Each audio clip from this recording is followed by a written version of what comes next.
Yeah, Spirit's hilarious. So I had already started this about 30 minutes ago and had been talking and looked up and saw the camera had frozen. I was like, oh no. So I stopped the video. I go, Spirit, I love you. I'm telling them. I don't care. I'm telling them. I think it's hilarious. They need to hear this. So,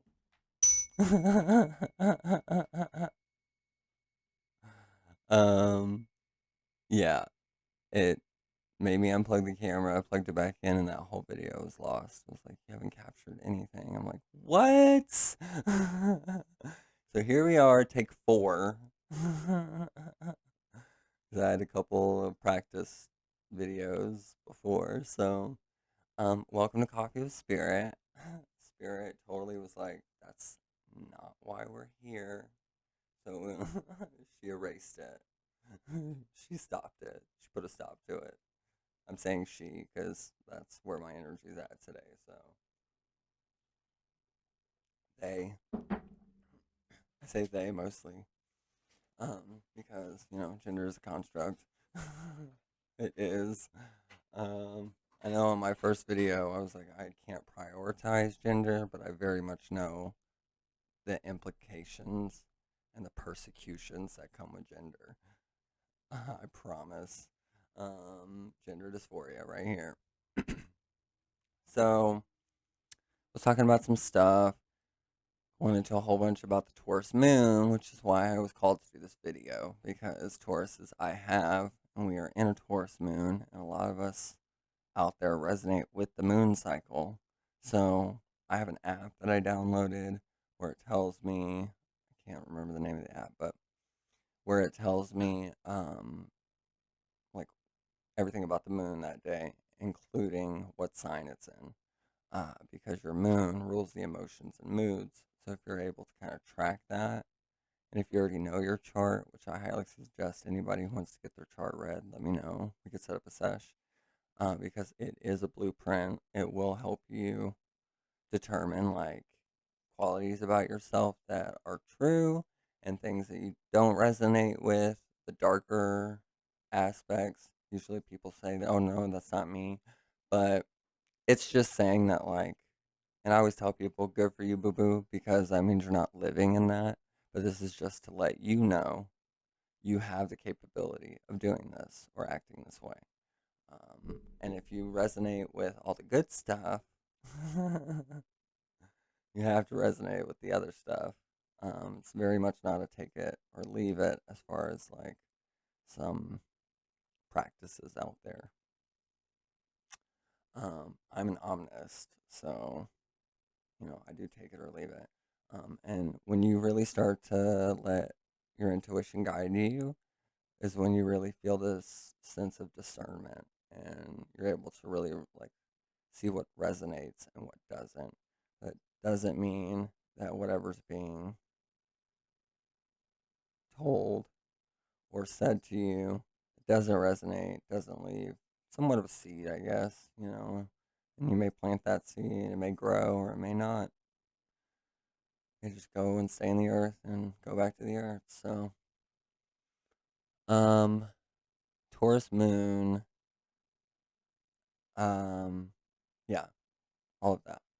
So I started to recollect, be like, okay, and Spirit was calling.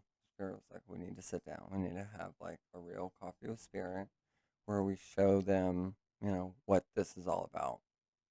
No more backstory, no more explanations.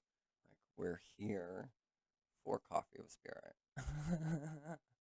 Not to tell my life story, which I'm happy to tell people, fill them in on a personal basis, but not here. So, at this point, like, we have everything, we have our bell, we have our altar set up with our memorial.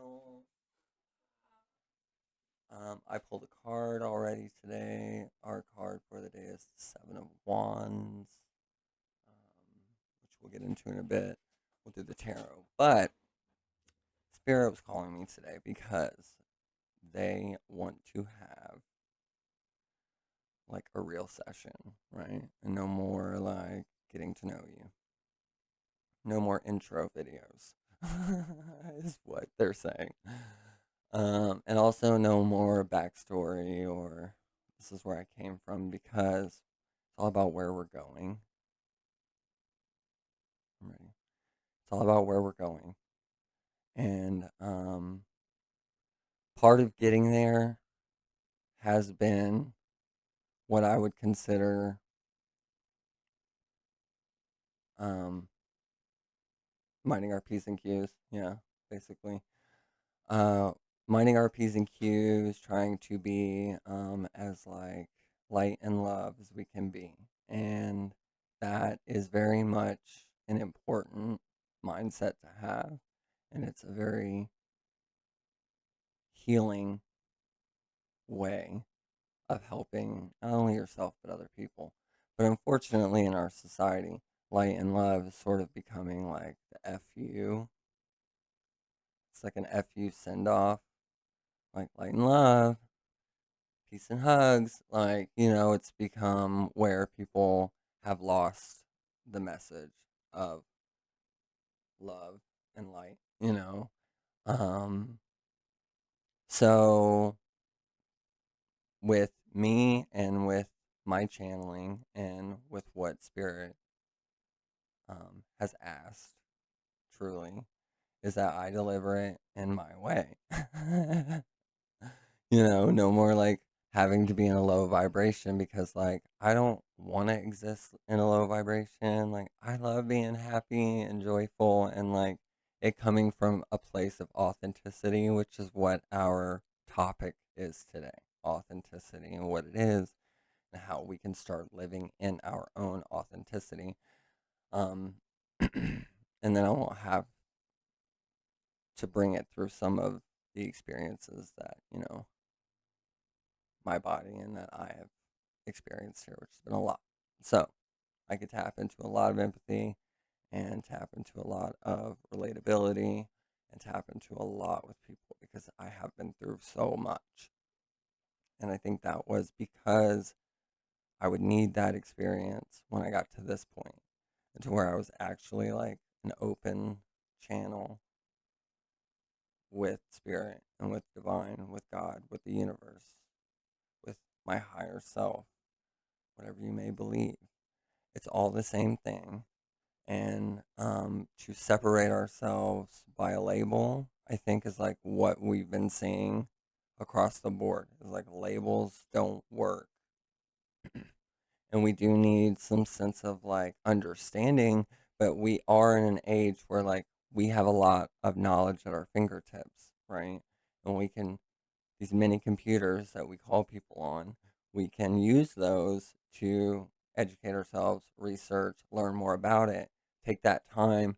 Because if I'm talking to you about gender dysphoria and you haven't taken any time at all from the moment that you've heard that term for the rest of your whatever, until you determine that like I just have, this against that, or like why can't I act like a man, or why do I have to transition? Why can't I just be happy with the body that I have? Like, I am very happy with my body, but my personality and why I have the type of connection to spirit is sassy as hell.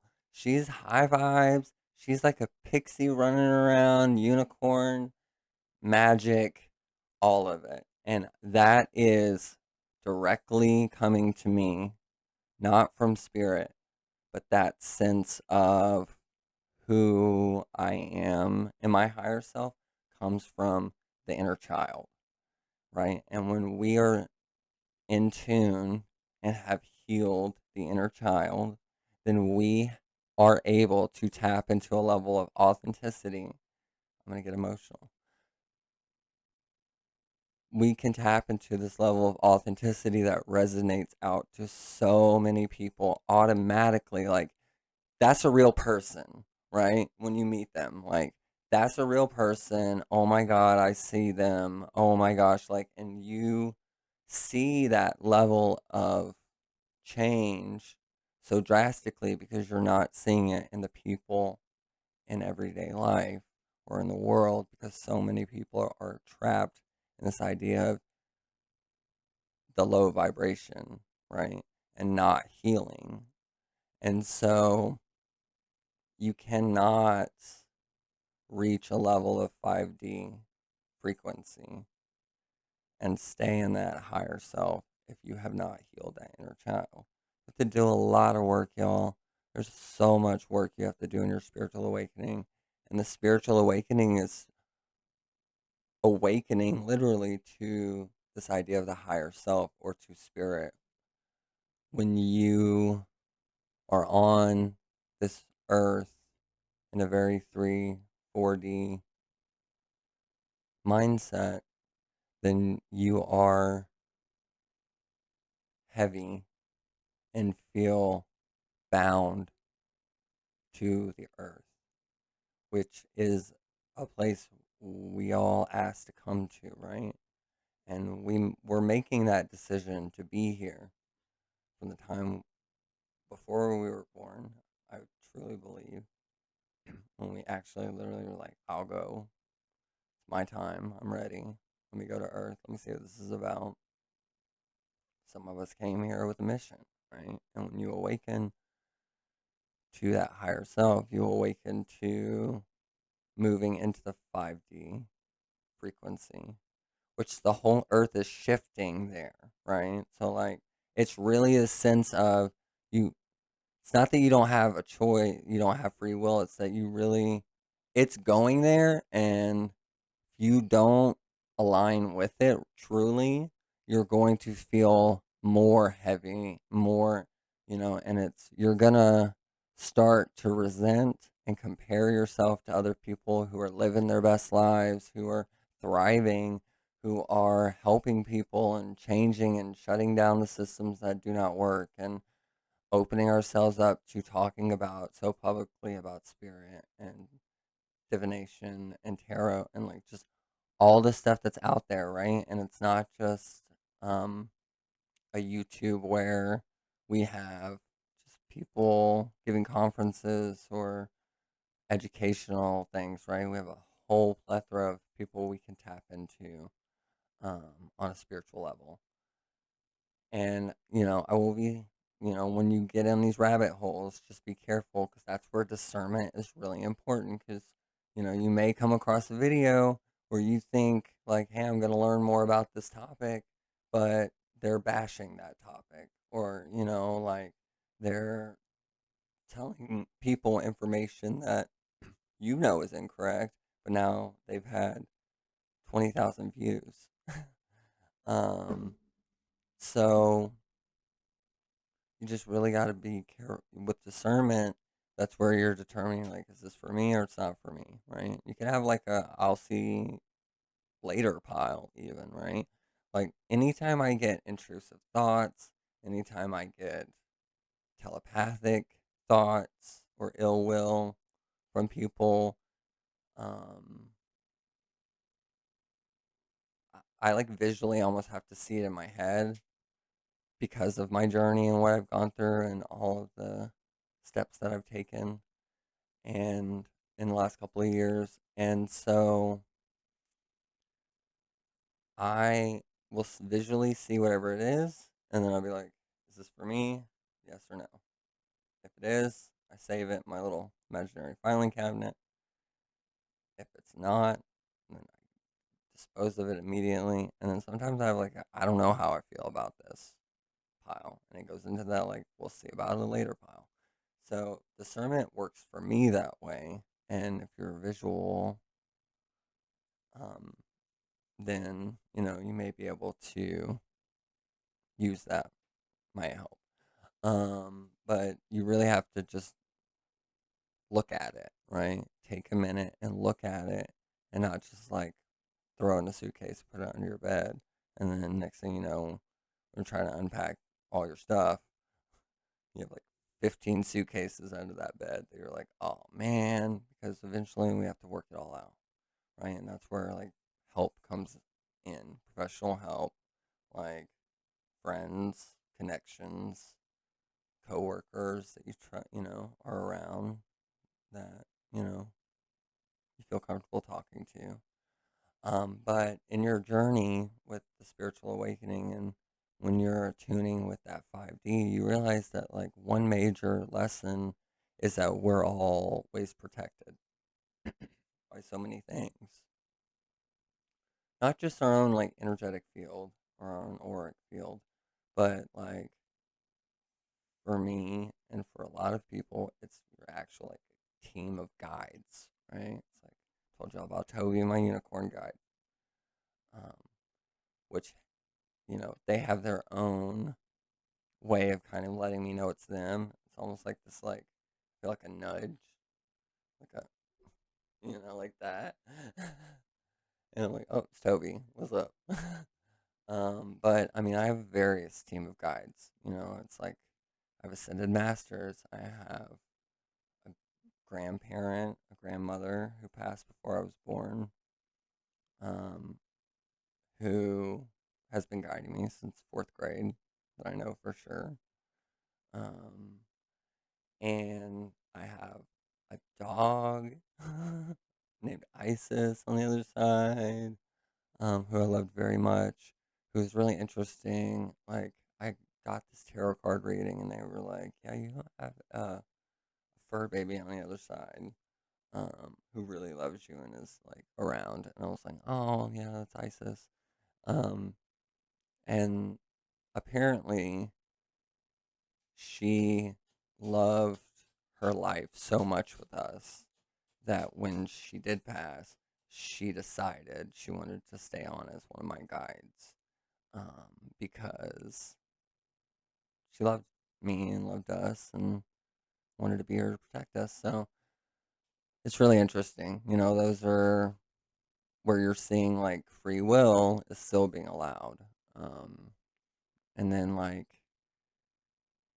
the other thing that feels really good is when you start to meet people who are of your soul tribe, and that those are souls that are living now, around you.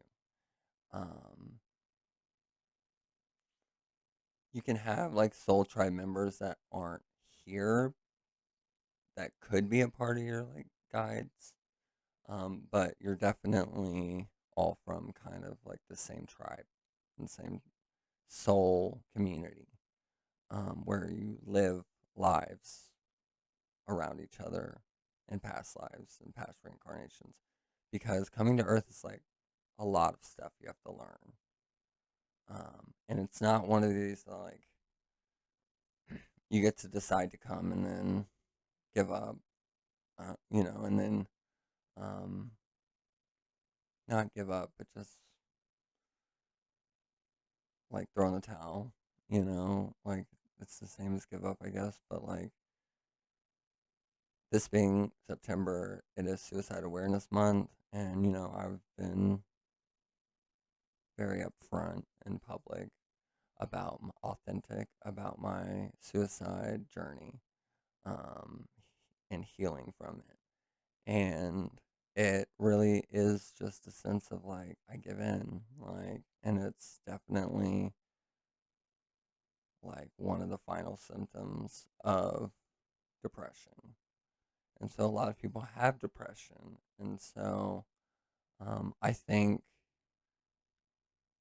one part of being very honest with yourself and in your journey on authenticity is recognizing, you know, if that has crossed your mind, and just acknowledging that it's there, because that's a huge part of the healing is acceptance, and just being like,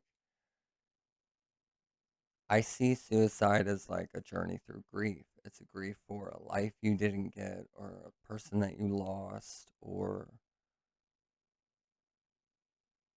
a lack of love, feeling lack of love, not receiving like any unconditional love, which is like the epitome of the highest vibration. It's like joy is at the top, fear is at the bottom, but like unconditional love is like neck and neck with joy, right? It's like right there, y'all. And a huge message of the love and light is the unconditional love, you know, and the light being. So if you're not in this vessel, in this three-dimensional body, then you're a soul, right? And you're not of the corporeal form. And so when you reach those high vibrations, you are in tune and feel more of a sense of that light body. To the point during your awakening where like your dietary changes happen, like, and it's like, I cannot have any red meat or pork. Like, can't have it. Can't have lactose. All of these things started to shift for me like a while ago, and like used to only eat white bread, now only wheat bread.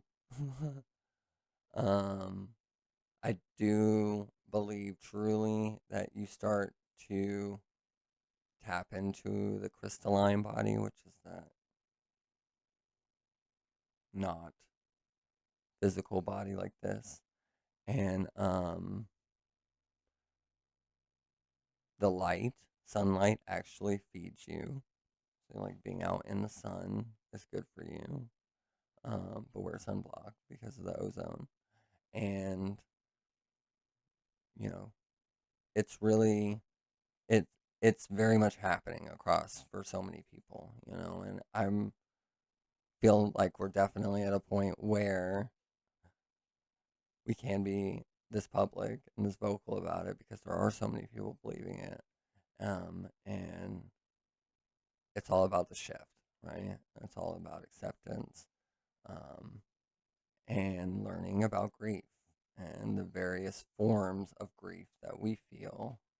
It's not just someone passing. It could be a relationship. It could be grieving ourselves, as a trans person. Like, I've had to go through this journey of grief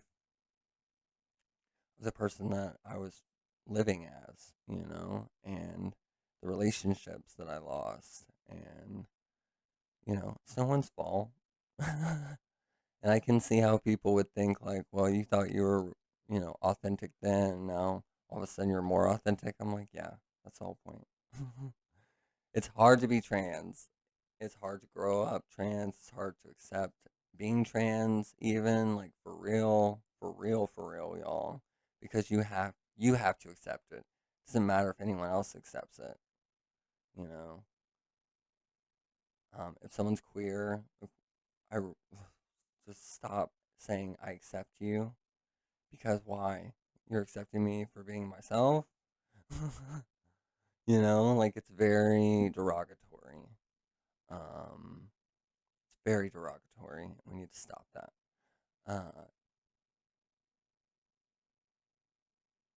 I'm still being very like, the whole point of Coffee and Spirit is to have Aaron come out. Like, Aaron's personality, because that's what Spirit loves. Loves that person, the way that they deliver, the way, and I'm very still like pulled back and reserved because I'm scared to be my authentic self in public. And that came from a lot of BS and a lot of other people's projections. And it's not even about them liking me. It's not about being accepted by them. It's about making them uncomfortable, but like, I'm uncomfortable. I've been uncomfortable. I continue to be uncomfortable when I have a job interview, when I have to go out in public sometimes. Like, I get so many people staring at me like I'm the most disgusting person they've ever seen because they know I'm trans. And like, if we're looking at people and our first inkling or first thought about them is they're disgusting, then we really need to realize that that's a projection and that you're basically being disgusting. You're being disgusting and feeling that because of yourself.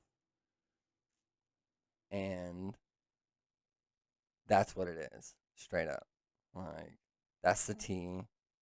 Like, it should be tea with spirit, probably, because that's why I'm doing that. Like, that's why I'm delivering these messages. That's why I'm like one of the ones that has a direct connection to spirit, to source, and it's because of who I am. And that person, high vibration person, is my inner child. It's one major message is this, and it's that we tap into our inner child every time we feel nostalgia. If you know that sense of nostalgia, know that that is coming directly from your inner child.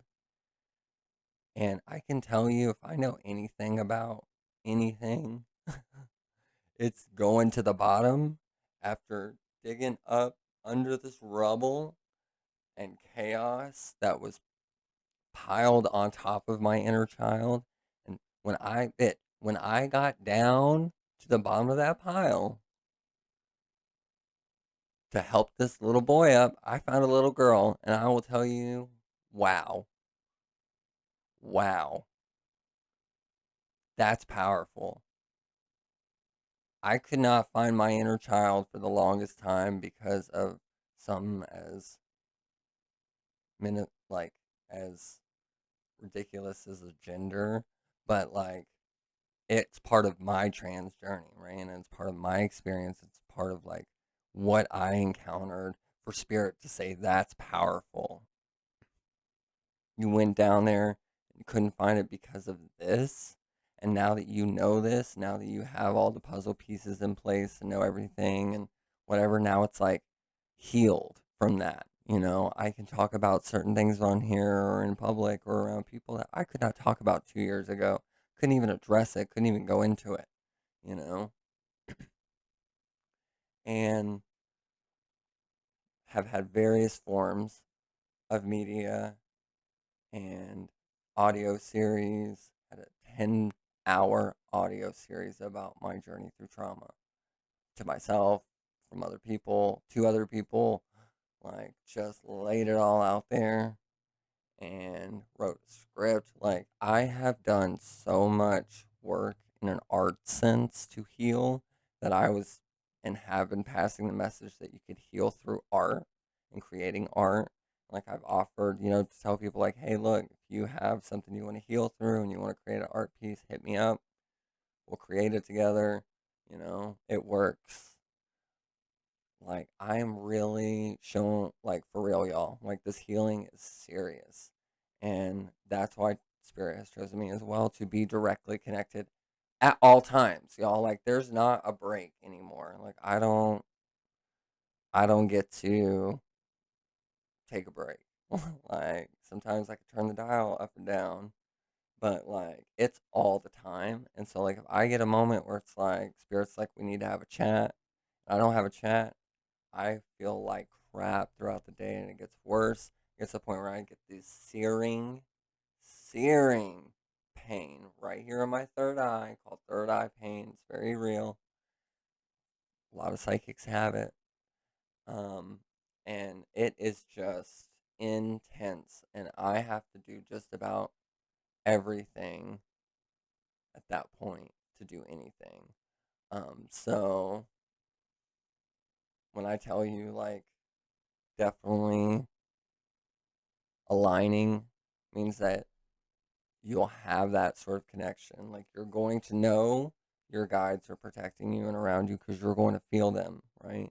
You're going to feel what a download is. You're going to feel what an activation is. You're going to go through a sense of all of these changes. And then when you get to a point where you really don't have a choice other than to align, because your body will feel ill. Like, you'll feel nauseous, you'll feel sick, you'll get all kinds of symptoms. And that's I'm gonna help y'all out by saying that's what it is. You know, you'll go to the doctor, they'll tell you there's nothing wrong, and they're gonna think, you know, medically, mental health things are wrong about you, and like create this whole sense of a narrative that's not true. It's really just about you aligning with like being your best self, being your higher self. Like that's what you have to align with. You don't have to align with the idea of spirit or source or God or the universe. Literally your higher self. Like if you don't live in that higher self, then your physical self will feel it. Takes a lot of grounding. For me, I will literally lay on the ground, face down, with my cheek, hands down on the ground, and ground. And if I have any other negative energy, anything that does not belong in my body, it usually passes out of my body energetically through the ground and into the ground. I can feel it draining out of me. Like energy healing, very real. I'm so glad that we finally have these doctors out here, physicians,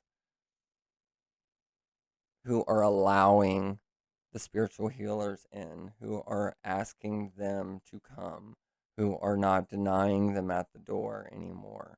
Because,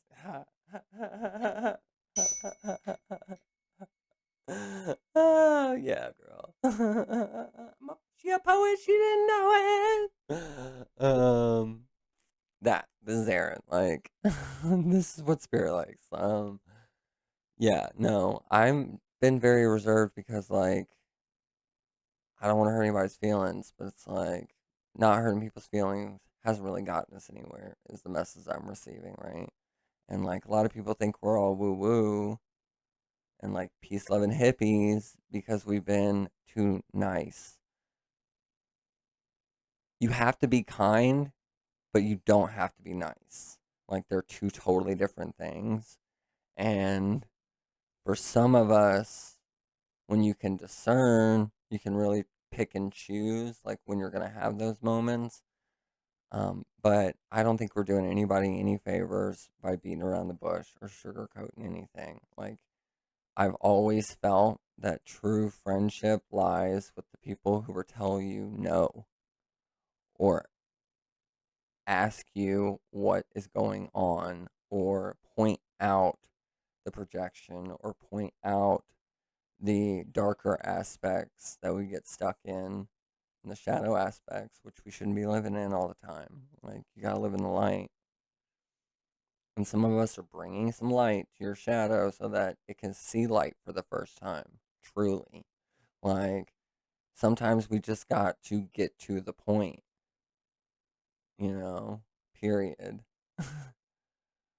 And sometimes we don't have to do it in this love and light kind fashion, right?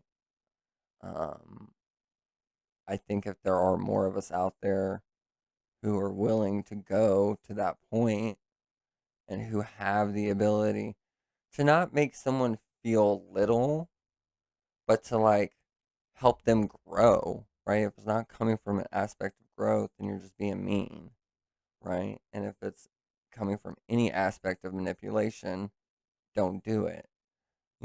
Like shouldn't always be a means to an end. Should just be the means. And if you're living in a situation or a thought cycle or repeat cycle of using people, then eventually they're going to catch on, right? And like everyone has to at some point look within to see who they are living as. Like you have to turn towards those moments that are uncomfortable for the growth aspect, but you have to look inside first, but then look on your look around and outside of you at all of the people in your direct connection, your direct vicinity who deal with you on the daily. And are they happy? Are they miserable? Do they treat you the same? You're telling yourself like, oh, it always ends up like this.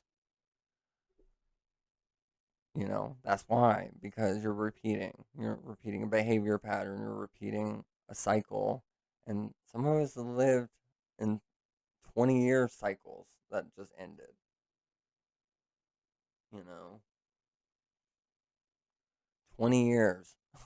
Like I had luckily at my 10-year mark, my sacred partners show up. So it's like 10 years down the road, here we are. So like he was kind of my guide, right? He was like part of my soul tribe, like the biggest part, all of it. Lived many lives together, many loves together, many losses together, and I believe this and felt this and was receiving this from spirit because part of your awakening is like opening up to what those past lives are.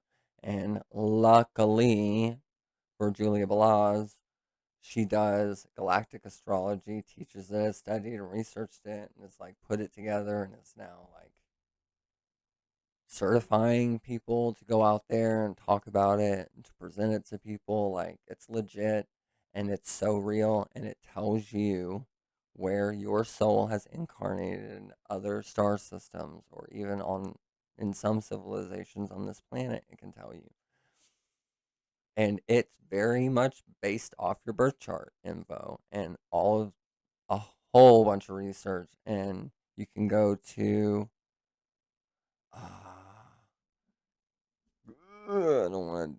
I'm gonna tell you. I'm gonna look at my phone because I do not want to mess this up. I want to say it's Galactic Astro Chart, but I don't want to again.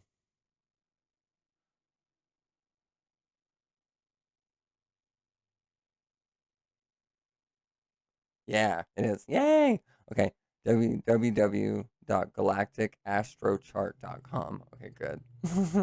See, you know what I'm saying.